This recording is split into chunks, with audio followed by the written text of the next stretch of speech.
शादी का ये दिन अपना खास कहलाता है, साथ बीते हर पल की याद ये दिलाता है, अपने घर की किलकारी। হ্যালো বন্ধুরা, welcome back to our channel year of the lifestyle. আবার একটা নতুন ব্লগে চলে এসেছি। অনেকদিন ব্লগ দেওয়া হয়নি, অনেকদিন বলতে গেলে লাস্ট ব্লগ মনে হয় পরশু দিন দিয়েছি বা তার আগের দিন করেছিলাম, ঠিক মনে পড়ছে না। মানে ভাবো কবে ব্লগ করেছি ভুলে গেছি, গরমের চক্করে আর ব্লগ করতেও ভালো লাগছে না। তা যাই হোক, তা আজকে আমার শ্বশুর শাশুড়ির অ্যানিভার্সারি, তো সেই উপলক্ষে খুব একটা বড় করে হয়তো সেলিব্রেট করতে পারবো না। ভেবেছিলাম একটা কেক কাটবো, কিন্তু সেইভাবেও হচ্ছে না। আমি ভাবলাম একটু রান্নাবান্না মানে করবো, তা কপাল খারাপ, বলতেও লজ্জা লাগছে। তা যাই হোক, কপাল এই কারণে খারাপ, আজকেই দেখে আজকেই গ্যাসটা শেষ হতে হলো। তা ইন্ডাকশানে রান্না করতে হচ্ছে। ইন্ডাকশানে রান্না করেছি সকালে, তা ওই জন্য ইন্ডাকশানের রান্নাটা ঠিক আমার না পোষায় না। করে গ্যাসে যেভাবে রান্না করা যায় ইন্ডাকশানে সেভাবে রান্না করা যায় না আমি মনে করি। কে কি মনে করে আমি জানি না, তোমরা হয়তো কমেন্ট করে জানিয়ে যে তোমাদের ইন্ডাকশানের রান্না ভালো হয় না গ্যাসের রান্না বেশি ভালো হয়। তো আমার ইন্ডাকশানের রান্না একটুও ভালো হয় না। যতদিন গ্যাস থাকে না ততদিন আমি আলু সিদ্ধ ডাল ভাত এই করে কাটাই। তা কালকে গ্যাস চলে আসবে, কিন্তু কাল হচ্ছে শনিবার, তো কাল নিরামিষ, আবার রবিবার একটা কিছু করা যায়। কিন্তু আমার এই অবস্থার কারণে আমি চাইছি না ডিলে করতে, কারণ কখন বলতে কখন আমাকে ভর্তি হতে হবে কে বলতে পারে। রোজ কম বেশি করে যন্ত্রণা, পেটে ব্যথা সবই হচ্ছে, ভালো লাগছে না, বমি করছি। হঠাৎ করে আবার দেখছি বমিটাও স্টার্ট হয়ে গেছে। তা বন্ধ হয়ে গেছিলো, আবার স্টার্ট হয়ে গেছে। তো এই কারণে আর গরমে আর ভালো লাগছে না। এই মানে ফ্রেশ হয়ে গা ধুয়ে এসে আবার বসেছি। দিনে কতবার যে গা ধুয়ে ফেলছি কোনো ঠিক নেই। দিনে তো ধুতে পারছি না, দুপুরেও ধুতে পারছি না, বিকেলেও ধুতে পারছি না। যে একটু সন্ধে হচ্ছে জলটা ঠান্ডা হচ্ছে, তারপর থেকে যে রাত্রির ঘুমানোর আগে পর্যন্ত কতবার যে গা ধুচ্ছি কোনো ঠিক নেই। আর ঘুমানোর আগে পর্যন্ত বলাটা ভুল, তার কারণ হচ্ছে সারা রাতি কম বেশি করে জেগে আছি। যতবার বাথরুমে উঠছি ততবারই একবার করে গায়ে জল ঢেলে এসে শুয়ে পড়ছি। এদিকে এসি চলছে, পাখা চলছে, তাতেও ঘেমে স্নান করে যাচ্ছি। মানে আমার অবস্থাটা সেই কেমন একটা হয়ে গেছে। আগে আমার এরকম অবস্থা ছিল না, এই পরিস্থিতির কারণে আমার এই অবস্থাটা হচ্ছে, আমি বুঝতে পারছি। জানি না এরপরে কী হবে। এই পরিস্থিতির কারণ মানে এখন যেহেতু আমি প্রেগনেন্ট, সবাই বলছে প্রেগনেন্সির টাইমে একটু গরম বেশি লাগে। আমার জন্য এটা একটু গরম মনে হচ্ছে না। তার কারণ হচ্ছে আমি এক সময় মানে প্রেগনেন্সির আগে পর্যন্ত গরমকাল যখন গেছে আমি পাখা লাইট সমস্ত কিছু বন্ধ করে থেকেছি, তাতে আমার বেশি কষ্ট হয়নি। হ্যাঁ হয়েছে, অবশ্যই হয়েছে, বাট খুব একটা কষ্ট হয়নি।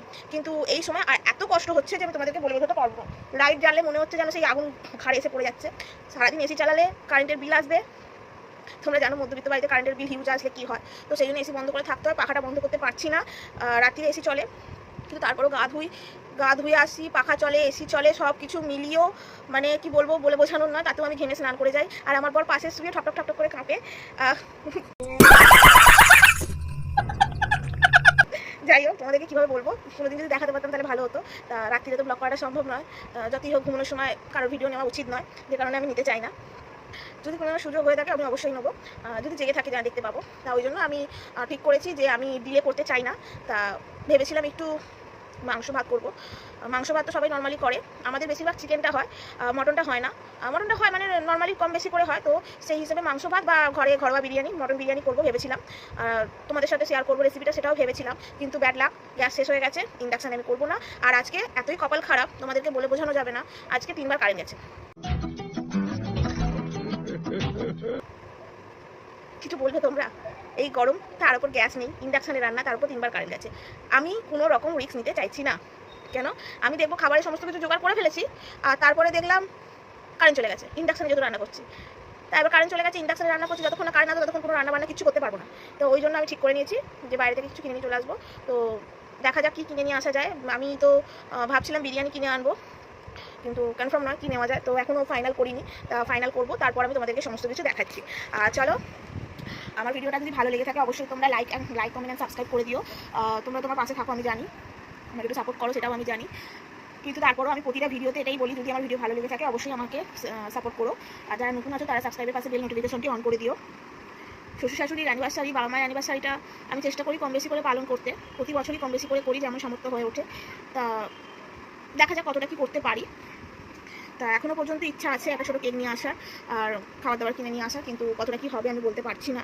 অলরেডি বেজে গেছে 9:30, অলরেডি বেজে গেছে 9:30, আর এর মধ্যে আর কতটা কী সম্ভব হবে কোনো আইডিয়া নেই আমার। তা চলো দেখতে থাকো ভিডিওটা যতটা করতে পারি। ওরা এখনও পর্যন্ত জানে না ওদের আজকে বিবাহ বার্ষিকী।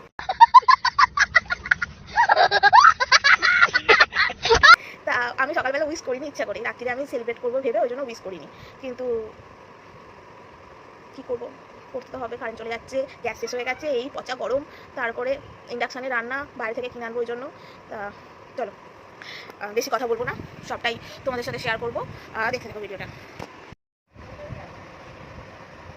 তো খাওয়া শুরু হয়ে গেছে, এই যে খাবার নিয়ে বসে পড়েছে অলরেডি শেষের পাতে। তারপর মনে পড়ছে যে ভিডিও করেছিলাম, আর এখন তো প্রায় রাত্রি 12টা বাজে, অনেক রাত হয়ে গেছে, ওই জন্য আর ভিডিওটা মনে ছিল না।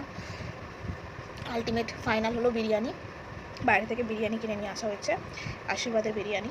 তো ওটাই চলছে। শাশুড়ি তো গজগজ করছে যে কেন করলাম, কী জন্য, কী দরকার আছে, তা প্রতি বছরই করে, আমার তাতে মেরে আসে। তো চলো, ছোটোখাটো অনুষ্ঠান তো মাঝে কবি কবি বানতা তো হেই, ছোটো করেই করেছি, বড় করে করতে পারলাম না, চেষ্টা করবো কোনো একদিন বড় করে করার। তা চলো ভিডিওটা এখানেই স্টপ করছি, এর থেকে বেশি বড় করছি না, দেখা হবে অন্য কোনো ব্লগে। টাটা।